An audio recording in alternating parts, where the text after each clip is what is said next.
দক্ষিণ এশিয়ায় অবস্থিত ভারত মহাসাগরের একটি দ্বীপ রাষ্ট্রের নাম মালদ্বীপ। বর্তমানে এই দেশটি তার অস্তিত্ব রক্ষার জন্য পৃথিবীর পরিবেশ দূষণের বিরুদ্ধে যুদ্ধ করছে।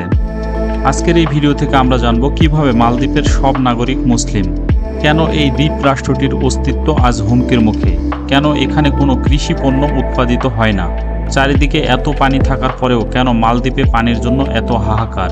এছাড়া মালদ্বীপ সম্পর্কে থাকছে বিস্তারিত তথ্য।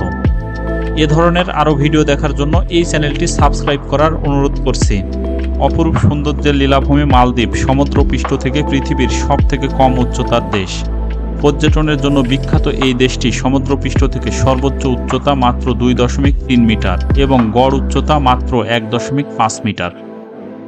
ভারত মহাসাগরের আরব সাগর অংশে 26টি প্রবাল প্রাচীর এবং 1194টি পৃথক দ্বীপ নিয়ে মালদ্বীপ গঠিত, যা একটি দ্বীপ রাষ্ট্র। দক্ষিণ এশিয়ার সব থেকে ছোট রাষ্ট্র এটি।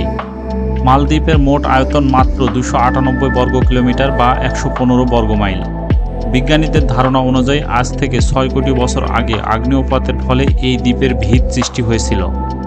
ওই সময় লাভার মাধ্যমে সৃষ্ট স্তূপের উপরে প্রবাল নামক এক ধরনের জীব তাদের বংশ বিস্তার শুরু করে। এক প্রজন্মের মৃত প্রবালের উপর আবার নতুন করে প্রবাল জন্মলাভ করে। এভাবে প্রবাল স্তূপ উঁচু হয়ে সমুদ্রে নতুন দ্বীপের সৃষ্টি হয়। মালদ্বীপ নামে পরিচিত দ্বীপগুলো এভাবেই সৃষ্টি হয়েছিল। ভারত মহাসাগরের প্রধান সামুদ্রিক পথের মালদ্বীপের অবস্থান হওয়ায় কৌশলগতভাবে এই দেশটি খুবই গুরুত্বপূর্ণ। মালদ্বীপ সমুদ্র ঘেরা একটি দেশ, এজন্য পৃথিবীর কোনো দেশের সাথে মালদ্বীপের স্থলসীমানা নেই। মালদ্বীপের নিকটতম প্রতিবেশী দেশের নাম শ্রীলঙ্কা এবং ভারত। শ্রীলঙ্কা এবং ভারত থেকে সমুদ্র পথে মালদ্বীপের দূরত্ব প্রায় 1000 কিলোমিটারের কম। বর্তমানে মালদ্বীপের মোট জনসংখ্যা 6 লক্ষ। মালদ্বীপের 1190টি দ্বীপের মধ্যে মাত্র 196টি দ্বীপে মানুষ বসবাস করে। জনসংখ্যার বেশিরভাগ বসবাস করে মালদ্বীপের রাজধানী মালেতে। ধারণা করা হয় মালদ্বীপে প্রথম মানুষের আবির্ভাব ঘটে 2500 বছর আগে। মালদ্বীপে বসবাসকারী প্রথম আদিবাসীদের সম্পর্কে তেমন কোনো প্রত্নতাত্ত্বিক সামগ্রী খুঁজে পাওয়া যায়নি। ধারণা করা হয় সে সময়ের আদিবাসীরা বসবাসের জন্য কাঠ, তালপাতা সহ বিভিন্ন পচনশীল উপকরণ দিয়ে বাড়িঘর তৈরি করত, যা সময়ের সাথে সাথে সবকিছু মাটির সাথে মিশে গেছে, তাই সে সময়ের তৈরি করা কোনো উপকরণ খুঁজে পাওয়া যায়নি। মালদ্বীপের জনসংখ্যার ভাষা, সাংস্কৃতিক ঐতিহ্য, জীবনধারণের রীতিনীতি সহ বিভিন্ন বিষয় গবেষণার মাধ্যমে জানা যায় মালদ্বীপে বসতি স্থাপন করা প্রথম জনগোষ্ঠী ভারতের দক্ষিণ পশ্চিম উপকূল এবং শ্রীলঙ্কার উত্তর পশ্চিম উপকূল থেকে আসা জেলেদের বংশধর ছিল। 16 শতকের পরে পর্তুগিজ, ওলন্দাজ, ফরাসিরা মালদ্বীপের রাজধানীতে হস্তক্ষেপ শুরু করে। 19 শতকে এসে মালদ্বীপ ব্রিটিশ শাসনের অধীনে চলে যায়। অনেক বাধা বিপত্তি পেরিয়ে অবশেষে মালদ্বীপ 1956 সালের জুলাই মাসে ব্রিটিশদের নিকট থেকে স্বাধীনতা লাভ করে। কিন্তু 1976 সাল পর্যন্ত মালদ্বীপের দক্ষিণে অবস্থিত গান দ্বীপে ব্রিটিশরা তাদের একটি বিমান ঘাঁটি চালু রেখেছিল। শীতল যুদ্ধের সময় এই বিমান ঘাঁটিটি সোভিয়েত ইউনিয়ন ব্যবহার করতে চাইলে মালদ্বীপ সরকার তাতে রাজি হয়নি। গবেষণার মাধ্যমে জানা যায় মালদ্বীপে বসবাস করা প্রথম জনগোষ্ঠী হিন্দু ধর্মের অনুসারী ছিলেন। 3য় শতাব্দীতে সম্রাট অশোকের সময় মালদ্বীপে বৌদ্ধ ধর্মের প্রসার ঘটেছিল। 1953 সালে মালদ্বীপের শেষ বৌদ্ধ রাজা ইসলাম ধর্ম গ্রহণ করেন এবং নিজের নাম রাখেন সুলতান মোহাম্মদ আল আদিল। রাজার ইসলাম ধর্ম গ্রহণের সাথে সাথে মালদ্বীপের সব সাধারণ মানুষ ইসলাম ধর্ম গ্রহণ করে। ইসলাম ধর্ম গ্রহণের পূর্বে মালদ্বীপ প্রায় 500 বছর বৌদ্ধ রাজ্য হিসাবে পরিচালিত হয়েছিল। মালদ্বীপে ইসলাম ধর্ম প্রচারে যে ব্যক্তি সবথেকে বেশি অবদান রাখে তার নাম আবু আল বারাকাত ইউসুফ আল বারবারি। আধুনিক গবেষণার মাধ্যমে জানা যায় আবু আল বারাকাত পূর্ব আফ্রিকার সোমালিয়া অঞ্চল থেকে ইসলাম প্রচারের জন্য এখানে এসেছিলেন। বর্তমানে মালদ্বীপের 100% মানুষ ইসলাম ধর্মের অনুসারী। 20 শতকের আইন অনুযায়ী মালদ্বীপের নাগরিক হওয়ার জন্য মুসলিম হওয়া বাধ্যতামূলক। মুসলিম ছাড়া কোনো ব্যক্তি এই দেশের নাগরিক হতে পারবে না।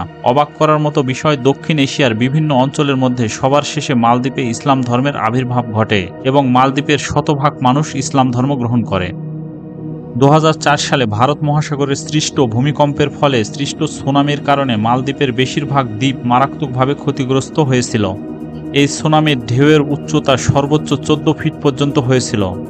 ধারণা করা হয় এই সুনামির ফলে মালদ্বীপের প্রায় $40 মিলিয়ন আর্থিক ক্ষতি হয়েছিল, যা মালদ্বীপের মোট জিডিপির প্রায় 62%। এই ভয়াবহ সুনামিতে মালদ্বীপের 108 জন মানুষ মারা যায় এবং বহু অবকাঠামো সম্পূর্ণরূপে ধ্বংস হয়ে যায়।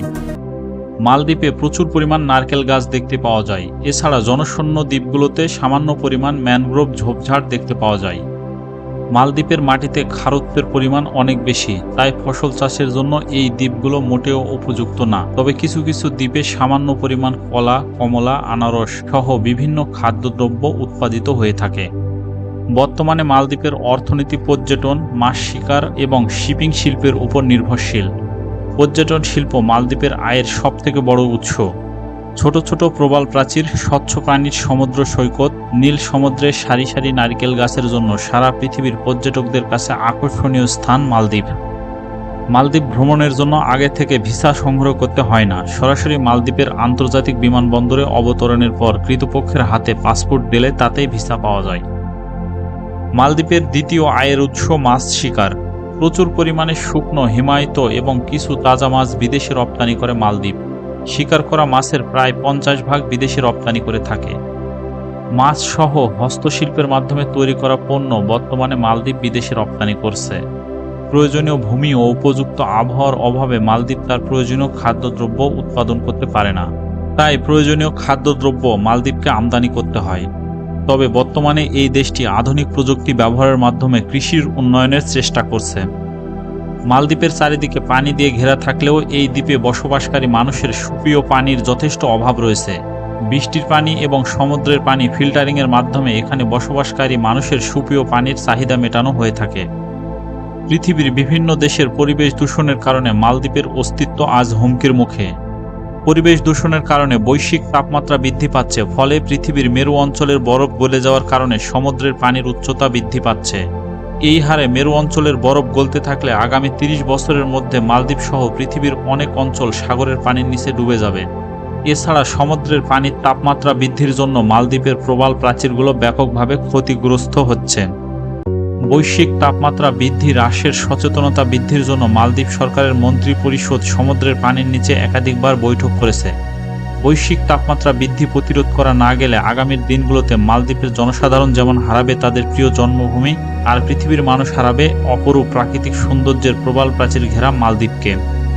মালদ্বীপ শুধুমাত্র পর্যটন স্বর্গ নয়, বরং এটি একটি প্রাকৃতিক সৌন্দর্য, সমুদ্র বিজ্ঞান, পরিবেশ সংরক্ষণের একটি গুরুত্বপূর্ণ উদাহরণ। মালদ্বীপের নীল জলরাশি, প্রবাল প্রাচীর এবং সমুদ্রের তলের জীববৈচিত্র্য আমাদের প্রাকৃতিক মহিমাকে স্মরণ করিয়ে দেয়। তবে জলবায়ুর এই পরিবর্তন আজ মালদ্বীপের অস্তিত্বের জন্য এক হুমকি। এ কারণে মালদ্বীপ বিশ্ববাসীর কাছে পরিবেশ রক্ষার গুরুত্ব বোঝাতে একটি প্রতীক হয়ে দাঁড়িয়েছে।